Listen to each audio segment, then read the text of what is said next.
ఇక ఈ ప్రమాదానికి సంబంధించి మరికొంత ఇన్ఫర్మేషన్ అందించడానికి మనతో పాటు 108 ఎగ్జిక్యూటివ్ శామ్యూల్ గారు ఫోన్ లైన్ లో ఉన్నారు.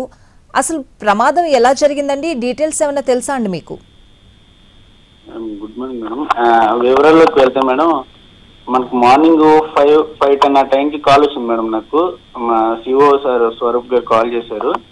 స్వరూప్ సార్ ఫోన్ చేసి అక్కడ చింతూరు ఘాట్లో ఆర్టీఐ యాక్సిడెంట్ అయిందంట, తెలంగాణ 108 వాళ్ళకి లైన్ కలుస్తుంది, ఒకసారి నువ్వు అర్జెంట్గా వెహికల్స్ పంపించండి అనేసి అంటే నేను వెంటనే మన దగ్గరలో ఉన్న వెహికల్స్ 5 వెహికల్స్ని పంపించడం జరిగింది మేడం. అది కొంచెం సిగ్నల్ గట్రా లేని ఏరియా కావడంతో వాళ్ళు సిగ్నల్కి వచ్చి మా స్టాఫ్ కాల్ చేశారు. సుమారు బస్సులో 37 మంది ప్రయాణం చేస్తున్నారంట మేడం.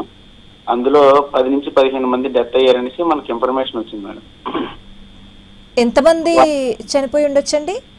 10 నుంచి 15 మంది చనిపోయారనేసి ఇన్ఫర్మేషన్ మేడం. ఓకే, అంటే మృతుల సంఖ్య పెరిగే అవకాశం ఉందంటున్నారు. వాళ్ళ సిచ్యువేషన్ ఏ విధంగా ఉంది? గాయపడిన వాళ్ళ సిచ్యువేషన్ ఏ విధంగా ఉందండి?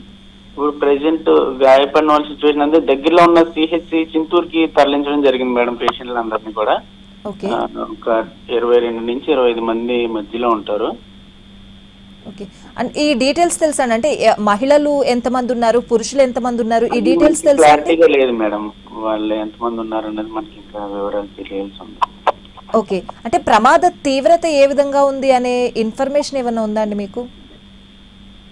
అంటే వాళ్ళు మరి భద్రాచలం దర్శనంకి వెళ్ళొస్తున్నారు కదా మేడం, ఏమాత్రం మరి నిద్ర లేక మరి ఇదైందో మనకైతే క్లారిటీ లేదు. మరి వాళ్ళు చిత్తూరు జిల్లా నుంచి ప్రయాణం చేసి వస్తున్నారంట మేడం, ప్రజెంట్ మనకు తెలిసిన విషయం. శామ్యూల్ గారు, డ్రైవర్స్ ఇద్దరు క్షేమంగానే ఉన్నారా? ఆ డీటెయిల్స్ తెలుసా మీకు? ఆ డీటెయిల్స్ తెలియదు మేడం. అది ఓకే, ఓవరాల్ గా 22 మంది క్షతగాత్రులను అయితే హాస్పిటల్స్ కి తరలించారు. అవును మేడం, అవునవును. రైట్ రైట్ శామ్యూల్ గారు, థ్యాంక్ యూ అండి.